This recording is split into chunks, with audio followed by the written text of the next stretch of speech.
Okay, so there are those four.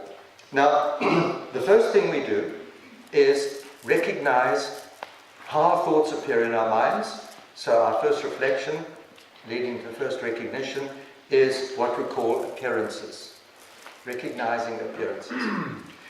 I started using that term yesterday. When thoughts, emotions, moods, and mind states arise within us, they are actually appearances.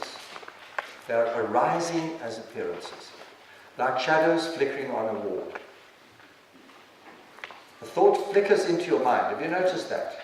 It flickers into your mind. It may stay there a moment and then go. If it has an emotional charge, it may stay longer.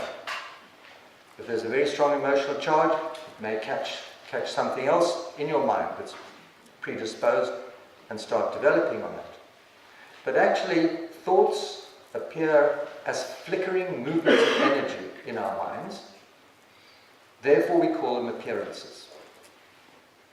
Thoughts in themselves do not have substance, any more than a shadow on the wall has substance. But what happens is a well-recognized process.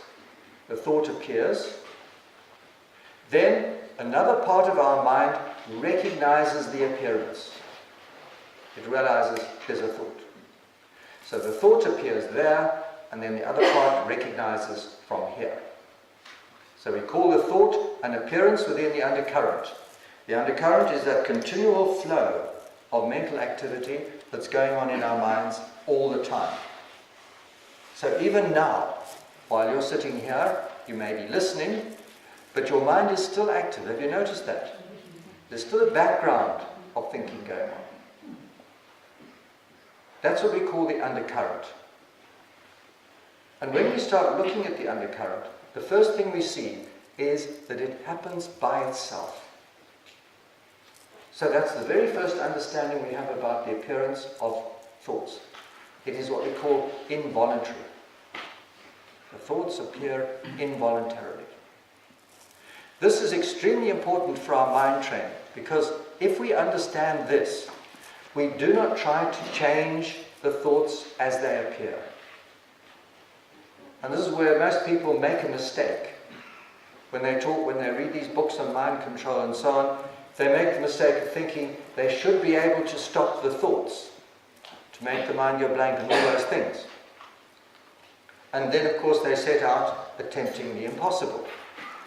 Because thoughts will continue to appear involuntarily. And the more we look into it, the more we realize that thoughts are simply an echo of the past. The vast majority of thoughts you are experiencing are simply echo of the past. In certain circumstances, there will be new thoughts when we engage in something like creative thinking or something like that.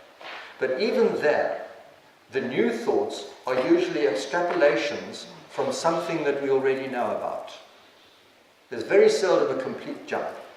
Where there's a complete jump, you shout Eureka and you jump out of your bath and you run naked down the street and you get arrested for indecent exposure. But what was the name of the guy who did that? Luckily, Archimedes wasn't in a country like ours, so nobody arrested him. But those moments are rare, and they get recorded in history. And what did he discover? Displacement of... Yeah.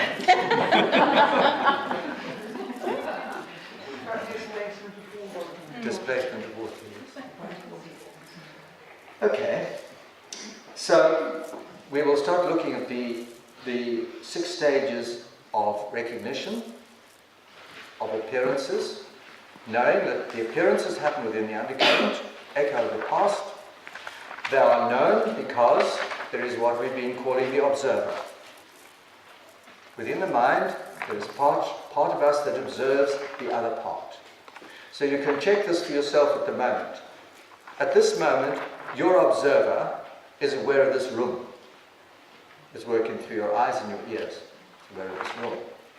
It's also aware of the words. It's also aware of the way I'm waving my hand around. It's also aware of its own thoughts.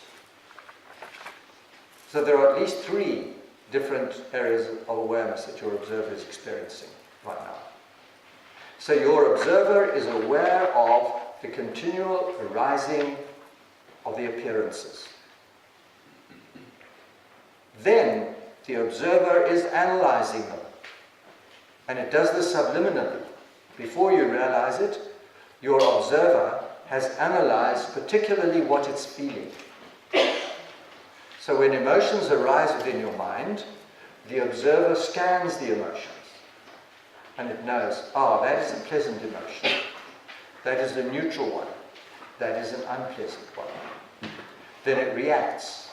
If it likes the emotion, it feels good about it. If it doesn't like it, it feels bad about it. So, you have the situation where let's say I feel bad. Then I feel bad about feeling bad. Have you ever had this happen to you? It's quite interesting, isn't it? It's a double whammy. And interestingly, the initial feeling bad is usually only around about 10 or 15%. The added feeling bad about feeling bad adds somewhere around 85% to it. So it's a much more powerful experience than the initial feeling bad. So, although the observer observes, it does not observe impartially. It observes with what we call preference. So the observer is always wanting to get what it wants, wanting to avoid what it doesn't want, and not wanting to know about what's boring. Those are the three primary modes, and then they combine into various permutations. But basically it's wanting to get what it wants, not wanting to get what it doesn't want, not wanting to know about what is boring. And it's on that basis that the observer is constantly reacting. Now, built into that observing process is another very important factor, and that is sense of self. The sense of self is built into the observer. And this is why this feeling of me, this is me here. This is me having a feeling. This is me having a sensation. This is me feeling unhappy. This is me feeling confused.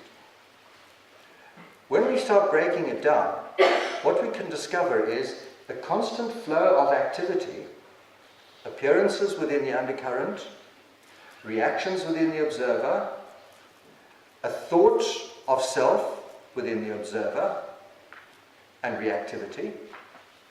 But at no point do we discover a separate identity that is an enduring me.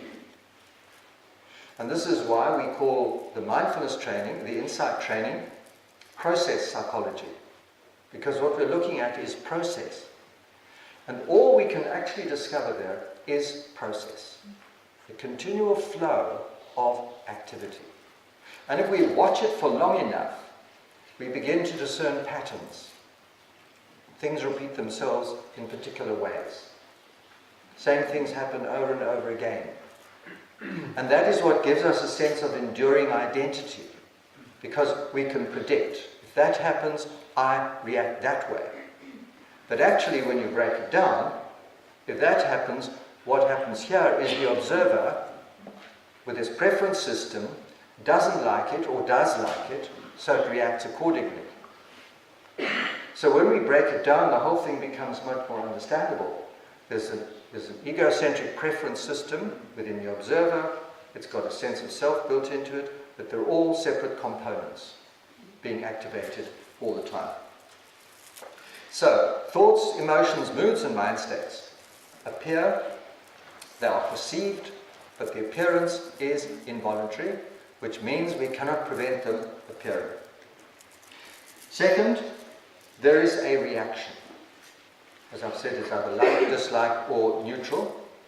And that reaction implies somebody who reacts, somebody who has been judging. Then the third, the observer is obsessed with the content of the undercurrent. What that means in daily terminology is we are obsessed with what we are feeling or thinking at any moment. We are obsessed by the sort of moods we're experiencing. And normally we don't use such a strong word, but the dictionary meaning of obsession is constant preoccupation. Constant preoccupation. We are constantly preoccupied with how we're feeling, with what we're thinking. And this is evidenced by the fact that the first thing we ask us one another when we meet is, how do you feel? How's your obsession getting on? It's very interesting in Zimbabwe. The social code of interaction is extremely sophisticated. And it isn't just a straightforward, how are you? When you meet somebody in the morning, you go through a whole ritual. You say, how did you sleep? And then the other person has to be very careful, because if you haven't slept well, he's not allowed to have slept well. So he says, I slept if you slept. Then I have to take this terrible risk of saying, yes, I slept. So there's this constant process of what's going on. Then you meet at midday and the whole ritual happens all over again. How's your day been? Well, my day's been okay if your day's been okay. So it goes on. So this shows the degree of preoccupation, of obsession we have with the undercurrent. I'm always checking to see what thoughts there are appearing in the undercurrent, what emotions are appearing in the undercurrent. And then comes the best part. The appearance is involuntary and it is independent. But when I perceive it, the part that perceives has a natural tendency to identify with. So we automatically and instinctively identify with our thoughts and emotions. That is why we say it's my feeling. You know, one of the most dangerous things you can do in the world is to hurt somebody's feelings. And it's quite interesting to explore that phrase. You've hurt my feelings. Physically, of course, there's nothing there. What in fact I'm saying is, you have violated some aspect of my perception of myself. You've contradicted it, or you've invaded it, or you've negated it. This is how we hurt each other's feelings. It's very interesting what happens. So I have identified with a flickering image in the undercurrent. I've got stuck to it, and then I've built it into my idea of myself. So through identifying with something, we create what they call solidity. It becomes reality. First of all, it was a flickering, passing image. Then I identified with it. Then it became me. So now this flickering experience has become me. That's my identity at that moment. And this is the basis of nearly all our confusion in the world, because we're constantly getting caught up with that. What's John? driving obsession? Sorry? What's the driving impulse behind the obsession with content? What the driving impulse behind the obsession is preference. I'm always wanting to get what I want. So that drives me to look at it. It drives me to want to identify with what I like. When it's what I don't like, I still identify with it because I'm trying to get rid of it, and that causes me to get stuck to it. And the driving impulse behind the preferences? Is just wanting. Fundamental to our human condition is a powerful drive to want. Wanting, wanting, wanting, wanting. And that wanting manifests as preference. I want this, I don't want that, I don't want to experience it. So we're now looking at a very fundamental energy. But remember that wanting and that preference gets caught up with sense of self. So it's me having this, me experiencing it.